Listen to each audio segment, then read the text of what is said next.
guys, ginawa ko to dati. Ito guys, ginawa ko tong trend. Pero hindi siya nag-viral.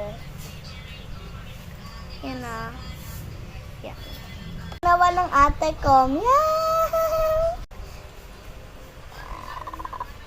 Bakla ka, be. Sinong bakla? Ginagawa ko dati.